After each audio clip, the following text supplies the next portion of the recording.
Hey guys, good morning সবাইকে। Welcome to football দুনিয়া। আরও একটা ভিডিওতে সবাইকে স্বাগত। তো এই ভিডিওতে কি নিয়ে কথা বলবো আর নতুন করে বলার কিছুই নেই। তো বলা যায় আমার লাস্ট 1.5 মান্থের একটা লড়াই সেইটা শেষ হলো।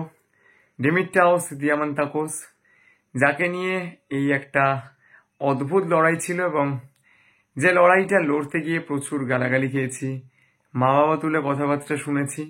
যদিও সেগুলো নিয়ে খুব একটা বেশি ভাবি না, তার কারণ সেই সব কথাবার্তা যারা বলেন সেটা তাদের বাড়ির শিক্ষার পরিচয় হয়। তো 1.5 মাস আগে বলেছিলাম যে ডিমিট্রাউস দিয়ামান্তাকোস ইস্ট বেঙ্গলে আসতে পারে। 1 মাস আগে বলেছিলাম দিয়ামান্তাকোস ইস্ট বেঙ্গলে আসতে পারে। 7 দিন আগে বলেছিলাম দিয়ামান্তাকোস আসতে পারে। 2 দিন আগেও একই কথা বলেছিলাম। কালকেও বলেছিলাম দিয়ামান্তাকোস আসতে পারে।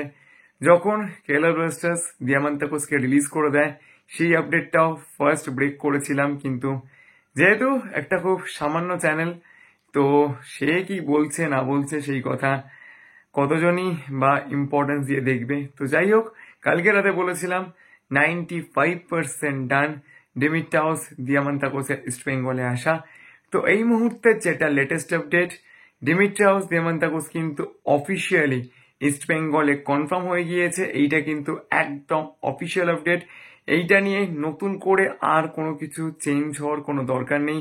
যারা যারা বলেছিলে যে দিয়ামান্তাকোসকে নিয়ে আমি শুধুমাত্র ভিউসের জন্য, শুধুমাত্র নিজের পাবলিসিটির জন্য আপডেট দিচ্ছি এবং দিয়ামান্তাকোস বহুদিন আগে ইস্ট বেঙ্গলের রেডার থেকে সরে গিয়েছে, এইসব পাগলের মতো উল্টোপাল্টা নিউজ, ফেক ফেক আপডেট, এইসব কথাবার্তা যাদের থেকে শুনেছি তাদেরকে একটাই কথা বলবো, চেষ্টা করি অথেন্টিক আপডেট দেওয়ার। আর যারা যারা ওয়েল উইশার্স রয়েছে তাদেরকে জাস্ট একটা ছোট্ট রিকোয়েস্ট করব, যদি আমার ভিডিওটা ভালো লাগে তাহলে প্লিজ সকলের সঙ্গে শেয়ার করো। ইউটিউবের একটা অদ্ভুত অ্যালগোরিদম রয়েছে, যত বেশি ভিডিও শেয়ার হয় তত কিন্তু মানুষের কাছে পৌঁছায় ভিডিওটা।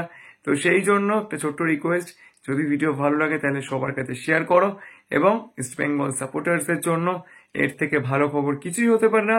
হিয়ার উই গো, ডিমিট্রাউস দিয়ামান্তাকোস তিনি কিন্তু ইস্ট বেঙ্গলে 100% অফিসিয়ালি কনফার্মড। তো যাই হোক, আপাতত এই পর্যন্তই ছিল এই ভিডিওটা। যদি ভিডিওটা ভালো লাগে তাহলে প্লিজ লাইক করে দিও আর অবশ্যই ভিডিওটাকে শেয়ার করতে ভুলো না। আর যারা এখনো পর্যন্ত চ্যানেলটাকে সাবস্ক্রাইব করোনি, যদি আমার ভিডিও ভালো লাগে তাহলে প্লিজ এক্ষুনি নিচে থাকা লাল রঙের সাবস্ক্রাইব বাটনটা প্রেস করে দাও, কারণ সব চ্যানেলগুলি তোমরা সাবস্ক্রাইব করলে আরো ভালো ভিডিও বানানোর মোটিভেশন পাওয়া যায়। তো চলো এখন এই পর্যন্ত, দেখা হচ্ছে পরের ভিডিওতে।